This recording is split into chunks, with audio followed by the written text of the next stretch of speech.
সুন্দর রাস্তাটা। কি হলো?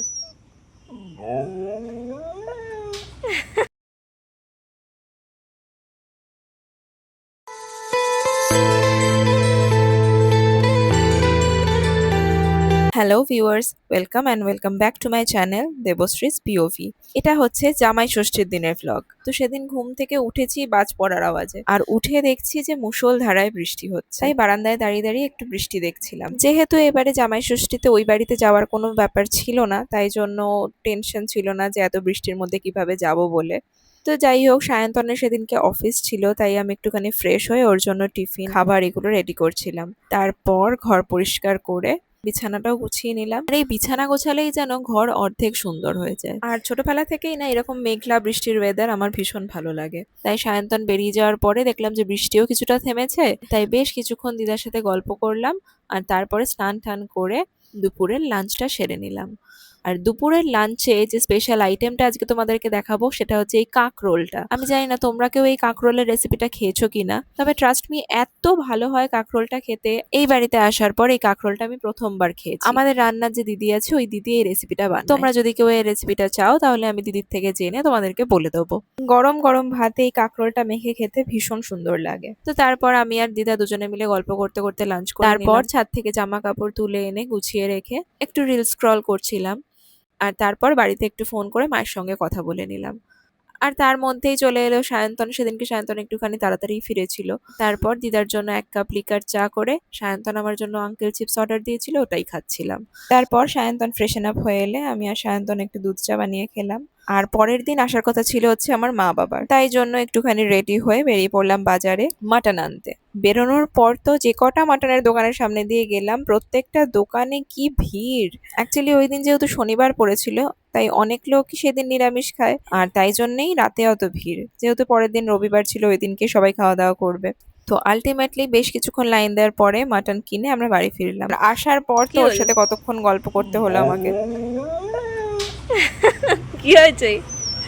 কে মটন খায়? কে খায় মটন? কে খায়? তুমি খাও?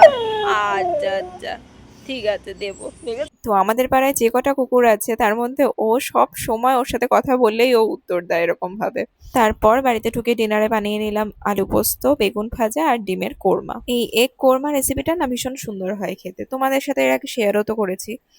তারপর ডিনার সেরে স্কিন কেয়ার করে ঘুমাতে চলে গেলাম। পরের দিন তো সকাল সকাল উঠে আমাদের বাড়ির সামনেই বাজার নিয়ে আসে, তো ওখান থেকে বাজার করে নিলাম। যদিও বা আমি বাজার করিনি, দিদা আর সায়ন্তনই বাজার করছিল, আমি ঘুরে বেড়াচ্ছিলাম।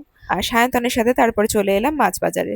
আসার পর কিনে নিলাম ভেটকি মাছ, আর তোপসে মাছও কেনার কথা ছিল কিন্তু পাইনি, সারা বাজারে পাইনি, সেজন্য কেনা হয়নি সেদিন। তারপর সকাল সকাল খালি পেটে একটুখানি খেয়ে নিলাম ডাবের জল।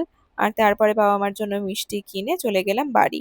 আর যাওয়ার সময় এই সুন্দর রাস্তাটা দিয়ে বাড়ি ফিরছিলাম, রহরা মিশনের রাস্তা এটা। এখানের রাস্তাগুলো এত সুন্দর না, ভীষণ ভালো লাগে এখান দিয়ে যাতায়াত করতে। ফাঁকা থাকে, আবার এত শুনশান সুন্দর জায়গাটা, বেশ গাছপালা এত ভর্তি। তো ওখান থেকে বাড়ি ফিরতে না ফিরতেই আবার শুরু হলো বৃষ্টি। আর এর মধ্যে তো মা বাবা বাড়ি থেকে বেরিয়ে গেছিল, বেরিয়ে কল্যাণী রোডের ধারে এক জায়গায় একটা ঘুমটিতে দাঁড়িয়েছিল, আর আমি যোগা করছিলাম আর সায়ন্তন পাশ থেকে ইয়ার্কি মারছিল, তাই জন্য আমি হাসছিলাম। So here comes the yoga BTS. তো এইসব করতে করতেই শেষে বাবা মা এসে পৌঁছালো, পুরো কাক ভেজা হয়ে এসেছিল, তাই জন্য তখন আর ভিডিও করতে পারিনি। তারপর ওদেরকে বানিয়ে দিলাম 2 কাপ গরম গরম চা, আর কাচাকুচি করতে করতে মায়ের সঙ্গে মাঝে মাঝে এসে একটুখানি গল্প করছিলাম। তারপর স্নান সেরে এসে চুলে লাগিয়ে নিলাম হেয়ার সিরামটা। এই সিরামটা না খুব ভালো, চুলটা ভীষণ সফট করে দেয়। তো এটা আমি অনেকদিন ধরেই ইউজ করছি, তাই জন্য অ্যাকচুয়ালি আমার কার্লি হেয়ার তো, তাই এই সিরামটা ভালো স্যুট করেছে। তারপর আমরা সবাই মিলে একসাথে বসে অনেকক্ষণ গল্প করলাম, আর দেখতে দেখতে লাঞ্চ টাইমও হয়ে গেছিল। তাই জন্য আমি আর মা সবার জন্য লাঞ্চ রেডি করে নিচ্ছিলাম। লাঞ্চে ছিল ভেজ ফ্রাইড রাইস, যেহেতু তোপসে মাছ পাইনি তার বদলে বেগুনি, ভেটকি ভাপা আর মাটন কষা। কাতলা কালিয়াটা কে বলবে?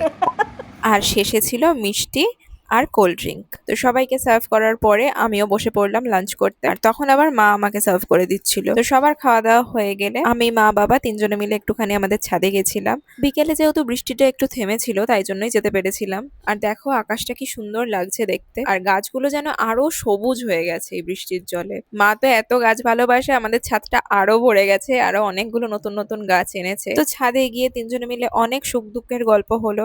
তো তো সেই গল্প করতে করতে আবার ওদের বাড়ি ফেরারও সময় হয়ে গেল সন্ধেবেলায়। যেহেতু দিদা বাড়িতে একা আছে তাই জন্য মা বললো বেশি দেরি করবে না, তাই নিচে এসে সবার জন্য 1 কাপ করে লিকার চা বানিয়ে নিলাম।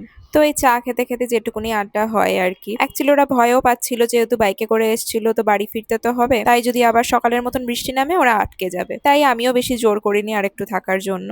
তো এই দেখো এরপরে ওরা রেডি হয়ে আবার বাড়ির দিকে রওনা দিল।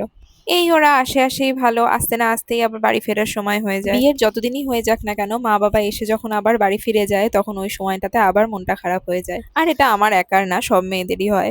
তো বাবা মাকে টাটা বলে আমি আর সায়ন্তন আবার একটুখানি বেরিয়েছিলাম একটা কাজে। তো ওখান থেকে বাড়ি ফিরে তো দেখি আমাদের জন্য আমাদের ঘরে আরেকজন অপেক্ষা করছে।